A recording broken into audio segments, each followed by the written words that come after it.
Oui, merci Monsieur le maire. Quelques mots à mon tour, mais sur quelques sujets en particulier, la culture et la proximité, pour ne pas revenir sur ce qui a déjà été dit sur le reste, avec peut-être quand même juste une petite digression au départ et qui correspond à la fin des propos précédents. Si on pouvait, dans cette enceinte municipale, arrêter les jeux politiques inutiles, mon collègue Bornet parlait de schizophrénie de l'adjoint aux finances, je pense que ça serait utile pour tous. Les budgets depuis 20 ans dans cette ville ont été portés par le même adjoint. Je pense qu'il y a donc des commentaires et des débats sur les investissements qui sont dans cette enceinte totalement inutiles et ne servent à rien, puisque nous n'avons affaire ici malheureusement qu'à des initiés, puisqu'il y a peu de public actuellement, et donc je ne suis pas sûre que cela porte que ce soit à la hauteur des enjeux pour notre ville, mais bon, voilà, je voulais quand même le redire à mon tour.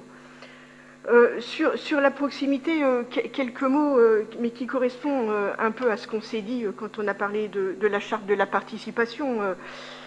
Il est dit dans le rapport budgétaire que la ville se co-construit avec les habitants, ce qui est plutôt une bonne chose, une chose à laquelle on ne peut que se rallier, à la réserve près que cela se traduit uniquement par 800 000 euros en termes d'investissement dans ce budget.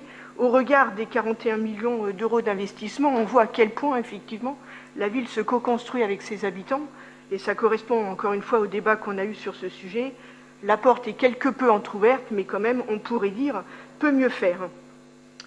Sur la culture, moi aussi j'avais relevé cette phrase magnifique, alors vraiment magnifique, la culture pour tous, avec tous et partout. Je ne sais pas qui l'a écrit, mais félicitations, on s'y retrouve tous, mais à tel point que, voilà, une fois qu'on a dit ça, on a un peu tout dit ou rien dit, et que effectivement dans les orientations budgétaires il n'y a pas de chiffres, et que tout cela, la partie culturelle de ce rapport est assez alléchante.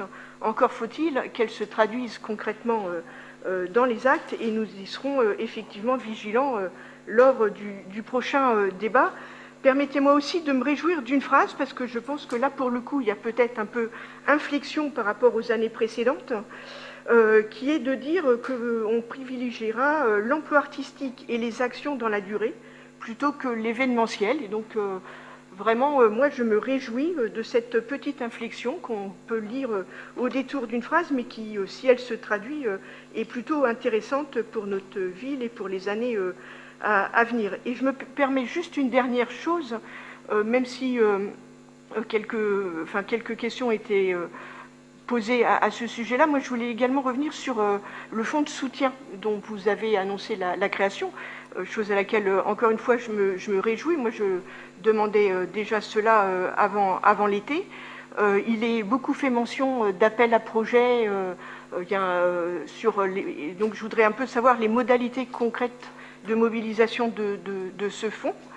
Et je voulais également, même si il ne faut pas voir les choses trop en noir, mais si le printemps ne s'éclaircit pas, est-ce que ces fonds de soutien seront transformés autrement pour soutenir les acteurs culturels, ou est-ce que ce n'est pas du tout prévu parce qu'il faut être éternellement optimiste ?